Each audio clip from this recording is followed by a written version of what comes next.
நம்ம வாழ்க்கையில் பார்த்திங்கன்னா நம்ம கல்யாணம் பண்ணிவிட்டு மாமியார் வீட்டுக்கு போனேன்னா 1 மந்த் 2 மந்த்து தாங்க நம்மளுக்கான மரியாதை. அதுக்கப்புறம் நம்மளுக்கான மரியாதை இருக்க போகிறதில்ல.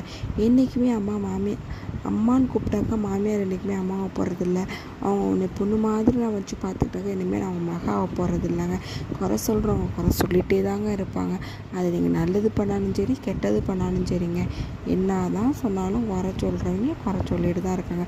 நம்ம வாழ்க்கை நம்ம பார்த்துட்டு நம்மளுக்கு பிடிச்ச மாதிரி நம்ம வாழ்ந்துட்டு அழகாக போக வேண்டியதாங்க. யார் என்ன சொன்னாலும் இந்த காதலை வாங்கிட்டு இந்த காதலை விட்டுட்டு நம்ம பாட்டு நம்ம லைஃப்பை பார்த்துட்டு போக வேண்டியதாங்க. பார்த்தீங்களா, நான் சொன்ன சாப்பாடு எவ்வளோ அழகாக உதிரியாக பூ போல் வந்திருக்குன்ட்டு. நீங்களும் இதை ட்ரை பண்ணி பாருங்கள், சூப்பராக இருக்குங்க.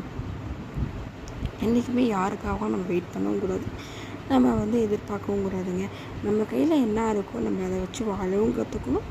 நம்ம அதை பிடிச்ச மாதிரி இருக்கணுங்க. Thank you so much. பாய்.